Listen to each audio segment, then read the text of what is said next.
स्वागत है आप सभी का एनएफ न्यूज पर। मैं हूं आपके साथ रोहित। तमिलनाडु में विधानसभा चुनाव 2026 में होंगे, लेकिन उससे पहले ही माहौल बनना शुरू हो चुका है।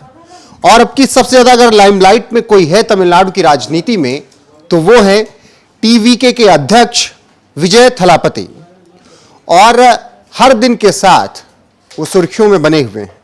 अभी से ही रैलियां वो शुरू कर चुके हैं और इस बीच राजनीतिक गलियारे में तमाम कयास लगाए जा रहे हैं, क्योंकि तमिलनाडु की राजनीति अक्सर गठबंधन पर टिकी रही है और वहां दो पार्टियां सबसे ज्यादा मजबूत हैं। ऐसे में क्या विजय थालापति वहां पर जनाधार अपना ढूंढ पाएंगे, यह सबसे बड़ा सवाल है। और अब उन्होंने जो फैसला किया है, उस फैसले को लेकर चर्चा हो रही है। कुछ दिन पहले विजय थालापति ने सार्वजनिक रूप से यह कह दिया कि किसी से भी वो गठबंधन करने नहीं जा रहे हैं।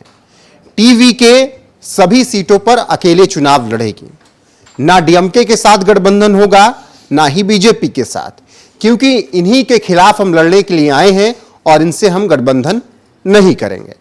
अब जब विजय थालापति ने गठबंधन से साफ इनकार कर दिया, तो सवाल उठने लगा कि पहली बार पार्टी बनाकर चुनावी मैदान में उतरे सुपरस्टार विजय थालापति क्या कुछ असर छोड़ पाएंगे, या फिर उन्होंने गठबंधन ना करने का फैसला जो किया है उससे उनको घाटा होगा।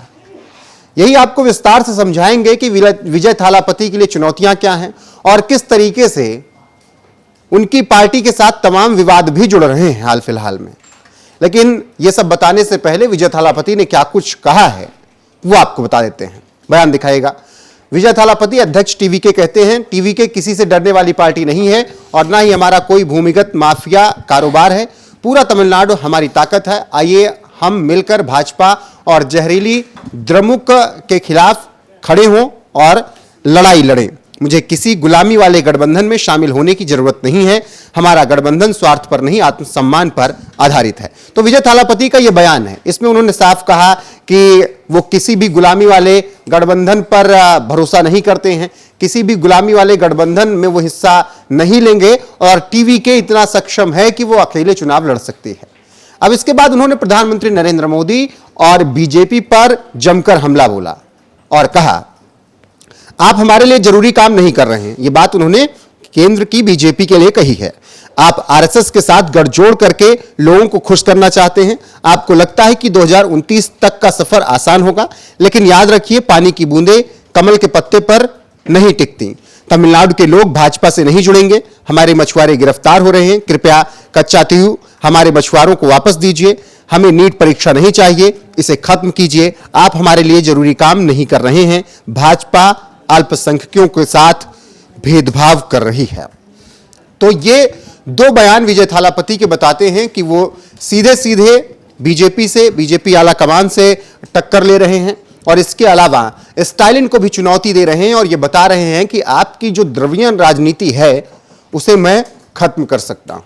हालांकि जनता कितना भरोसा करेगी ये देखना होगा। और जब से टीवीके बनाई है विजय थालापति ने, तब से वो यही बात कह रहे हैं कि उनकी लड़ाई बीजेपी और डीएमके से ही है। लेकिन बीच में खबरें ऐसी आई कि हो सकता है कि गठबंधन भी बन जाए और बीजेपी के साथ विजय थालापति आ जाए, क्योंकि ऐसा बहुत बार तमिलनाडु की राजनीति में देखा गया है। जब सुपरस्टार्स मैदान में उतरते हैं तब वो गठबंधन करते हैं। हालांकि सफलताएं बहुत कम सुपरस्टार्स को मिली हैं। आखिर में अगर कमल हासन को देखेंगे आप, तो उनको भी बहुत ज्यादा सफलता नहीं मिली। रजनीकांत का रुख बीजेपी की तरफ ही रहता है। वहीं विजय थालापति अब जब उतरे हैं, तो क्या वो स्टारडम को वोट बैंक में बदल पाएंगे, सवाल ये है। अब ऐसे में उनके लिए चुनौतियां क्या होंगी, ये बताने से पहले आपको बता देते हैं कि उनके साथ ताजा विवाद, उनकी पार्टी और उनके साथ जुड़ा क्या है। दरअसल विजय थालापति की पार्टी के खिलाफ अब एक एफआईआर दर्ज हो गई है और टीवीके की रैली में मारपीट को लेकर यह एफआईआर दर्ज की गई है। क्या है पूरा मामला, पहले यह बताते हैं, फिर विजय थालापति की चुनौतियां आपको आगे विस्तार से बताएंगे। दरअसल 21 अगस्त को तमिलनाडु के मदुरई में तमिलगा वेत्रम कशगम यानी टीवीके की रैली हुई थी और इस रैली के दौरान मारपीट की घटना सामने आई, जिसके बाद शिकायत शरद कुमार ने पुलिस में शिकायत दर्ज कराई। अपनी रिपोर्ट में उन्होंने कहा कि रैली के दौरान वह विजय से मिलने के लिए मंच की ओर बढ़ रहे थे, तभी विजय के बाउंसरों ने उन्हें जबरदस्त जबरदस्ती पकड़कर रैंप से धक्का दे दिया, फेंक दिया। साथ ही यह भी बताया उन्होंने कि इस दौरान उनके साथ बाद में मारपीट भी की गई। ये तस्वीरें अभी आप देख ही रहे थे। पीड़ित ने यह आरोप भी लगाया कि विजय की रैली में जनता के साथ दुर्व्यवहार हो रहा है। अब जब घटना का वीडियो वायरल हुआ तो उसके बाद शिकायत दर्ज कराई गई और शिकायत दर्ज हुई तो फिर तमिलनाडु की राजनीति में एक प्रकार से कह सकते हैं कि भूचाल सा आ गया। बीजेपी ने जमकर विजय थालापति पर टिप्पणियां की। अन्नामलाई वैसे भी लगातार विजय थालापति की राजनीति को चैलेंज कर रहे हैं और कह रहे हैं कि भले ही वो कितना भी दम भर रहे हों, लेकिन तमिलनाडु की जनता उन पर भरोसा करने वाली नहीं है। अब कौन कौन सी धाराओं में मामला दर्ज हुआ है यह भी जान लीजिए।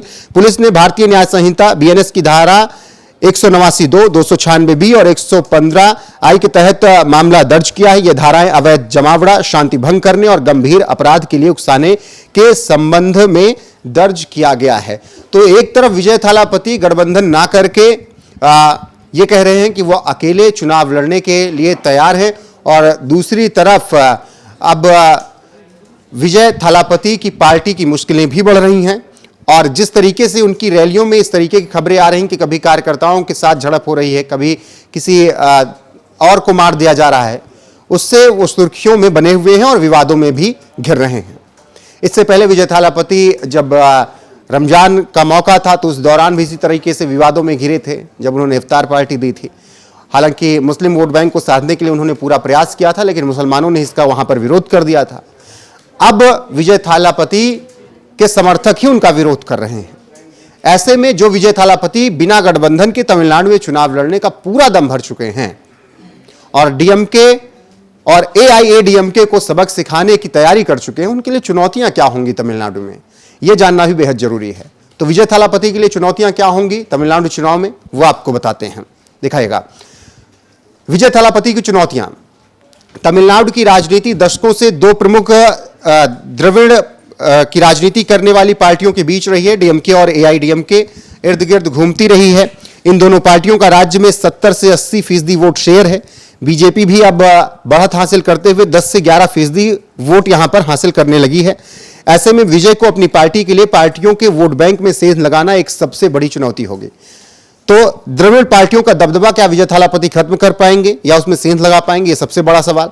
संगठन का अभाव है क्योंकि पहली बार चुनाव लड़ेंगे और ये होना लाजमी भी है। एक नई पार्टी होने की वजह से टीवीके के पास डीएमके और एआईएडीएमके जैसा मजबूत जमीनी स्तर का संगठन नहीं है।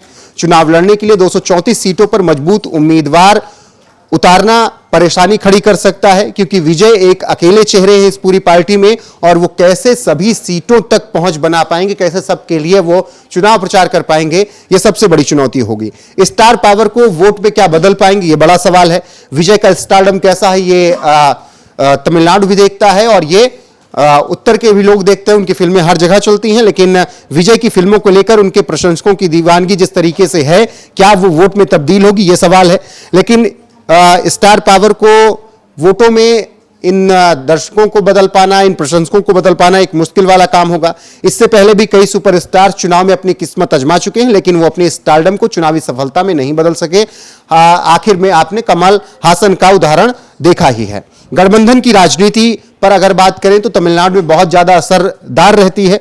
तमिलनाडु में चुनाव गठबंधन के आधार पर लड़े जाते हैं, लेकिन विजय ने घोषणा की है कि उनकी पार्टी अकेले चुनाव लड़ेगी, जो उनके लिए परेशानी खड़ी कर सकता है। बड़े वोट शेयर वाली पार्टियों के साथ गठबंधन न करने का फैसला विजय थालापति के लिए मुश्किलें खड़ी कर सकता है या उनका यह फैसला उनके लिए ही उल्टा पड़ सकता है। फिलहाल ये 4-5 चुनौतियां हैं जो पहली बार चुनाव विजय थालापति खुद और अपनी पार्टी को लड़ा रहे हैं। ऐसे में तो क्या गठबंधन ना करके विजय थालापति ने अपनी मुश्किलें बढ़ाई हैं, इस पर अब चर्चा होने लगी है। बाकी विजय थालापति बेहतर समझते हैं कि उनको अपनी पार्टी को किस तरीके से तमिलनाडु में खड़ा करना है, किस तरीके से चुनाव लड़ना है। वहीं बात करें विजय थालापति के चुनाव लड़ने की, तो उन्होंने ये थोड़ा आइडिया तो दे दिया है कि वो ईस्ट मदुरई से विधानसभा चुनाव लड़ सकते हैं और ईस्ट मदुरई में काफी फोकस टीवीके कर रही है क्योंकि वहां से खुद पार्टी के अध्यक्ष सुपरस्टार विजय थालापति चुनाव लड़ने का मन बना रहे हैं। तो तमाम समीकरण बन रहे हैं इस वक्त तमिलनाडु में। फिलहाल खबर यही कि विजय थालापति की पार्टी टीवीके किसी से गठबंधन नहीं करेगी, ना AIADMK जो बीजेपी के साथ है, ना ही DMK जो कांग्रेस के साथ है। विजय थालापति अकेले अपनी पार्टी को 234 सीटों पर चुनाव लड़वाने के लिए तैयार है। बाकी उनकी रैलियों में किस तरीके से विवाद वाली खबरें आ रही हैं वो भी हमने आपको बताई। अभी हाल फिलहाल में मुश्किल में पड़ती हुई पार्टी उनकी नजर आई है, क्योंकि उनके खिलाफ FIR दर्ज हुआ है। बाकी बने रहिए हमारे साथ। तमिलनाडु चुनाव से जुड़ी हर एक अपडेट आपको NF न्यूज पर मिलती रहेगी लगातार। नमस्कार।